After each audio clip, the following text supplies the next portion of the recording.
we out here though. So like, you know, this is a good opportunity right here. Like just because we haven't had someone such as yourself who has come at such a spur of the moment time, Miss China, and we are thankful for you to come on the show, Breezinout ATL, the show where we spotlight the individuals in Atlanta breathing on their purpose, you know, to uplift themselves first and foremost, you know, and then in the process, you know, uplifting the city as well, you know, and that's good because that's the ultimate goal is to make sure you're uplifting and reinforced within yourself so that you can do the same for others, you know, and you here today, you coming from, where you coming from, by the way, exactly?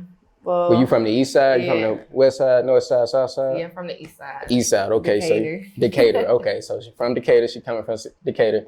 And Miss China, I've never had a chance to meet you before. So like y'all, this is brand new. Unlike the OG, like in our past interviews, I've had common connection with individuals. And Miss China, this is our first time meeting. So I'm getting to meet her just as much as everybody else is. And this is just a great opportunity to feel what she's given to everybody. And we're all experiencing her for the first time. So let's just be thankful in this.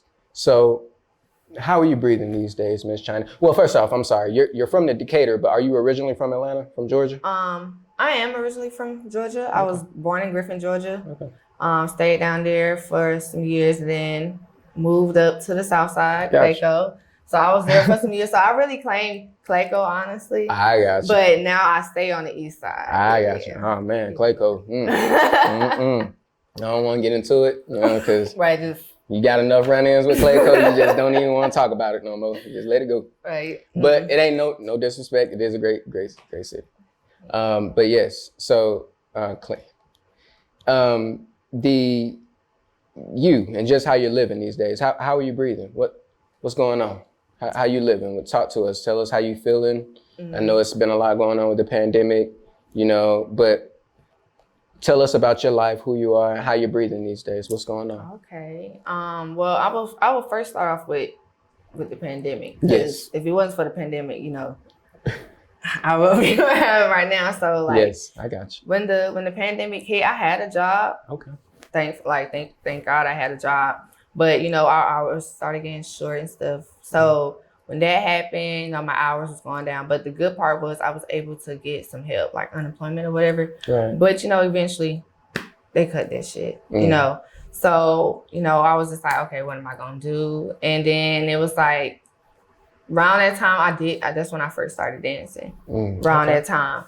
So you're a dancer then. So that's something exactly. And she's a dancer, everyone. So meet China the dancer. I'm a dancer. Introduce yourself. There you go. I'm so sorry. You all good.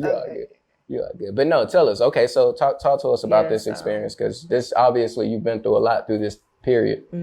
So like when I first started, like it was hard. I'm not gonna lie to you because, you know, as you can see, I'm small. I have a smaller frame. So, you know, going to something like that, you see all of this and you just like, so at first I wasn't making no money. I'm not gonna lie to you. I wasn't making no money. So that was like, okay, I'm doing this for nothing. You know, the pandemic, I got a child, you know what I'm saying? I have to feed my child. So I'm just What's your child's boy or girl? Boy, his name is Zion. He's Zion. He's 9 years old. 9. Yeah, he's a big boy. He's a big boy. So, you know, I had to figure something out because, you know, when you see your child saying like, I'm hungry, you don't know what to do, like that'll do some shit to you. Like, you all right, I gotta push this shit. Now I gotta do something. So then after that, my auntie put me onto a job at a hospital. So I'm still currently working there. Okay. So, you know, when that happened, I started, you know, getting some stuff in. I was still dancing, but I wasn't doing as much only because of how my first experience went, how it affected me. Only because I'm little, I see them making money. Right. And I'm just like, okay. Tell us, I mean, I know that's some adversity. Like that's just, we all go through our own forms of adversity, I think. And it's unique in each situation because we're all unique. But like that's a specific and very unique version. So how did you get through that? Because you said at one point you were struggling, but you're saying that's at one point. You're feeling like you're coming back now. How did you get through that period? How did you breathe through that period? So, or overcome that just you being small and seeing like how you overcome that? Because like what I had to do was, because I started off with my best friend. Her name is Summer. she danced as well. So she started me out. She had to tell me every day, don't worry about that. Don't worry about that. Think about your child. You got, you know what I'm saying? You here for a reason. You're not just here just because like most of these females in here. You here for a reason. So have that in your head. And when she told me that, I was like, yeah, you're right. You know what I'm saying? She put that, she really motivated me, honestly. Yeah. Just good friends. Yes. Good friends. That's what we all need. We need good friends. That's real. That's real. And she made you aware. She was in her own way, like she was breathing into you. Like, and that's just it. Like, we need that support in order to remain uplifted in ourselves. So I love that. Yeah, I needed it. So, you know, when that happened, you know, I was doing good, you know, had my clientele, but then I had stopped because it was like my son was catching on to it. And it's like, kids are smart. Kids are really smart. So my son started catching on to it, and I was like, okay. You know, so I stopped for a good minute. I was still working at the hospital, and, you know, stuff was going good. I ended up getting my own place. You know, I already had a car, but, you know, during the pandemic, I hadn't had no money, so I couldn't keep up with my car note. But because of this blessing, my job and stuff, I was able to keep that. Yeah, in those ways, I tell you, it's working. Yeah, so, you know, after I seen stuff was going good, and I'm like, okay, that's when I started back last year, the end of last year, I started back. Because I'm like, okay, might as well have extra income. I'm already good. Definitely. Might as well have extra. Who wouldn't want no extra money? Right. No, that's it. That's real. I think, exactly, like finding ways and being like savvy in the way that you conduct yourself and the things that you can control, being aware of the things that you can control and how much you can do, being aware of your limitations. Like that's clearly what you're doing. And like you recognize, you know, your son seeing what, you know, you were doing and you saw a limitation there. So you compensated for that, but then you're recognizing an opportunity to recompensate and come back into what you needed to do. So like, it's all based off what your life circumstance is in that point in time. But like, I'm curious to know, like, would you have that conversation with your son? Are you willing, or have you had, or is that going to be something? What is that like? We haven't had that conversation yet, but like I said, my son is very smart, and he's getting up in age. So I know eventually it's gonna happen. And I don't, you know, with me, I always told myself I wanted to be 100% real with all my kids. Right. You know what I'm saying? Because me growing up, I really didn't have that realness. You know what I'm saying? Because so when I got older, I'm looking at life, I'm just like, you know what I'm saying? So now I'm like, I would never want my child to go through that. I hear you. So I always wanted to keep shit real with him, 100%, and vice versa. So if it came up, you know, of course I'm gonna tell him, you know, mama had to do what she had to do. Hey, you know? Keep it real. Right. Keep it real. I always keep it real with my son. And that's what he wants you to do. He wants you to do the same. So you know what? He'll appreciate that at the end of the day. I bet he do. No, but you know what, China, we'll appreciate you being so just open and real with us. And like, that's just, we know who you are. You know, that's it. We appreciate that. And like, clearly, I mean, you have a lot you're breathing for. You know, you have a lot you're doing. Like you're doing in your own respective life.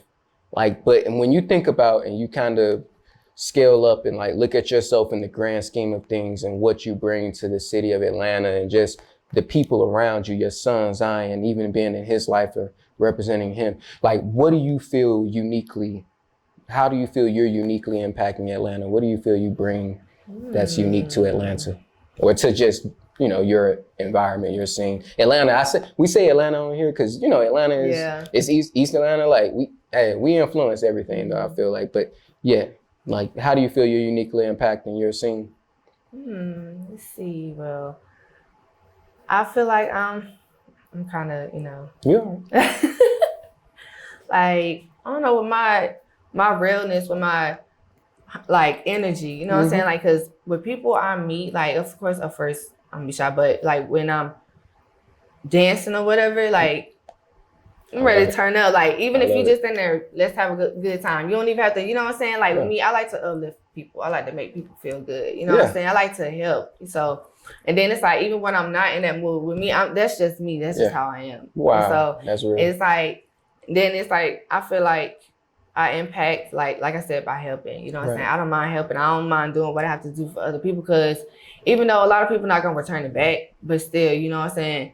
You just still want to have that. Because you know what I'm saying? You get your blessing by helping others. Yep, that's real. A lot of people don't know that, you know? So, like I said, I'm always willing to help somebody any way I can, no matter who it is. And you know what I'm saying? That's just how I am. So. Dang, that is, I love that. I love that. And like just the point, what you said exactly, where not even expecting to receive it back. That's something my mom always says, like, never give something with the expectation of receiving it back. And it's so funny, like in so many ways, like, you know, that's just that the ability to forgive, like that's also part of it. Like you being able to forgive. And that's something I struggle with. Like me personally, like I'm a very, like I will hold a grudge. I will. Used to be like that, and it's hard. It's hard. I don't know how you got over it. How you get over how you get, I mean, I'm curious to know how you got over that. Cause like I still struggle with it sometimes. Like, but I'm getting better. I am. But like it creeps back up on you every now and then, and you feel like, you know, it's just you just want to, you know, kind of separate from the world. But like it always is great to have somebody to bring you back. You know, like she helps me do that. But like I guess I'm curious to know, like you know. You said you get in the zone when you're dancing and all that. Like that's what you feel like. That's how you uplift. You like to uplift people and you like to help wherever possible, even without the expectation of receiving back. I'm curious to know though, dancing, what is your favorite song to dance to? Oh, okay. My favorite song to dance to is BDA by I cannot think of his name. Oh my God. I can't think I'm trying to think BDA. I'm sorry. It's a strip club thing. It's a strip joint? Yeah, it's a strip joint. Oh, okay. Damn, I'm about to look at actually. I don't know. You know what? Actually, no, I'm a B yes, B King. Okay. BDA, B King. Okay. When they come on, automatically I'm in the zone. Okay. No. See, okay, so we gotta check that out. I gotta listen to it myself. I don't know, but we have to check it out at some point. But like, no, that's interesting. So that's so we can know who and what gets you in your zone, because like for me, like, you know, I used to play football, like before the game, before practice, before the game, anything where I'm having to be competitively involved is listen to music, you know, and I like all types of music, but BDA, that's dope though. I have to check that out, see what that's like. So I guess that's, you're uniquely impacting Atlanta. I'm curious to know, because you're working, you're giving your all to the city, you're breathing into this city, into what you do. What's making you want to do that? What about Atlanta appeals to you to make you want to even go out and give yourself? You could do other things where you don't necessarily have to give yourself, but what makes you want to do that? What about Atlanta makes you want to give your all and breathe into it the way you do? Because honestly, the reason why I like to help others and do what I can is because most people don't have that. You know what I'm saying? Some people, like out here, mostly Atlanta, like everybody's out to get everybody. You know what I'm saying? And that's just how it is now. It's sad, but it is. You know what I'm saying? So it's like, you know, I want, like, some people know, okay, not everybody is like that. You know what I'm saying? Like, it's actually people out here with good hearts. It's a few of us, but it's some of us still out here. Yeah. You know what I'm saying? Yeah. So and then, scammers got to everybody's heart. Yeah, and then it's like also like I'm 26. I'm gonna be 27 soon.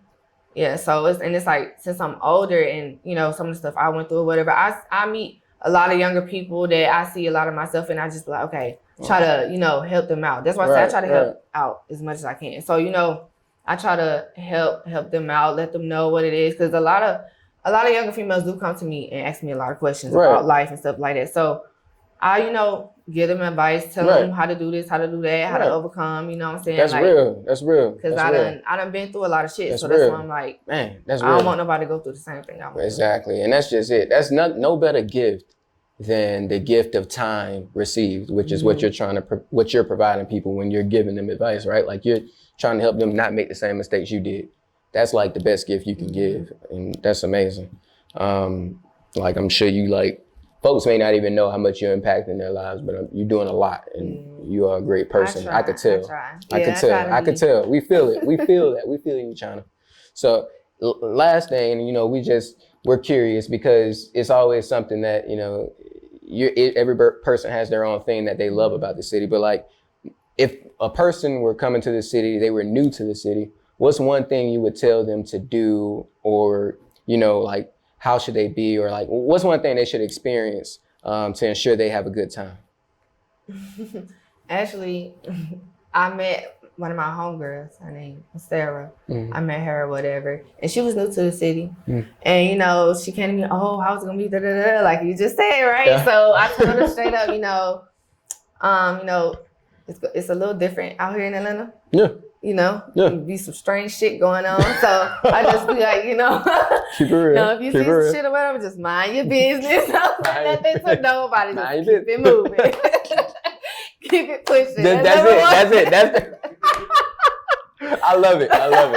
Yes. That's number one. And then I love it. I told her as far as like, of course, Atlanta is a money making city, like non-stop. If you broke, there's a problem. So I told her straight up, if you trying to, make some money, try to find a job, something that you into, that you really like to do. If not, try to find a side hustle. Like, even if it's not that much, you know what I'm saying? If you keep going for it, you're gonna make it happen. I love it. You know what I'm saying? Yep. So I helped her out, helped her do what she had to do. And, also I tell a lot of people, just watch out for so-called people that want to be nice to you only because they know you knew and Just watch out for those kind of people. That's some of the realest. You know what I'm saying? Because they can be like, oh yeah, you out of town, and you know what I'm saying? Some shit might happen. And I mean, I hate that Atlanta's like that now, but you can't just trust everybody that's trying to be your friend so quick. You know what I'm saying? That's real. No, that's I get that's a few, new. You know what I'm saying? Hey, look, that's advice that you can use at the street level for real, like, to save yourself for real. Yeah. But no, that's real. I guess. And then I said that was the last thing, but I do have one more thing. Cause you're a dancer. I know you see a lot. You experience a lot. What's the wildest thing you've experienced in Atlanta, and how did it change your perception of it? What's the wildest thing? It's just the last question. Yeah, that's just it. Just have. Cause you've seen a lot, okay, like, and it may not even have to be the wildest. They can be the wildest. They could be levels, there's levels to wild, but like whatever you want to put out there and share with the world.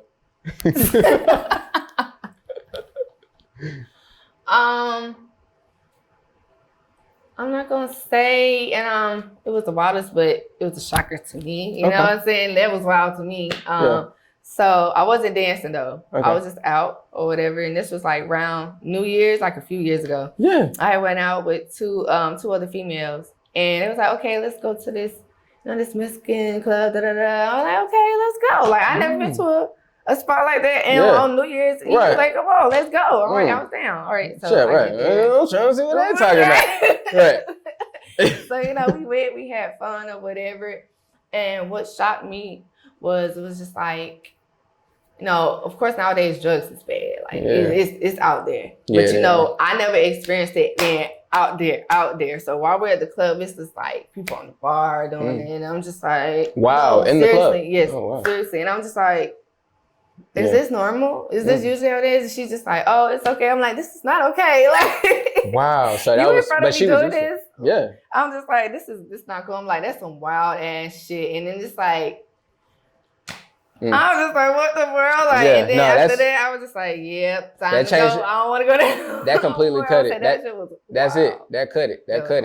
That was like, that probably just made you not want to go. No. I mean, you obviously, I don't know if you're hanging out with her anymore. I'm going to say, nah. That was the wildest thing that ever happened in Atlanta. It made you be mindful again of the people you hang with. So, but no, China, we appreciate you. Like, this has been so good. This time has been like really just meeting you and feeling, what you're doing and how you're breathing into the city. And just how you're living on your own and holding on your own for yourself, and for your son, Zion. Like, y'all are really doing it. And I know, if you continue to breathe on purpose the way you do, and if you continue to seek and remain within your circle of control and just aware of the things that you can handle and leave the rest up to God, you'll be okay, And I think you good, So we appreciate you being on Breezinout ATL. We appreciate you loving the way you breathe on purpose. Appreciate y'all for having me. Hey.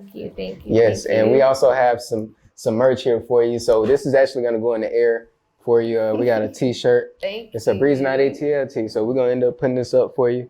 And we're gonna make sure you just, you breathing in dope fashion the way you should be. Thank you. Just to represent.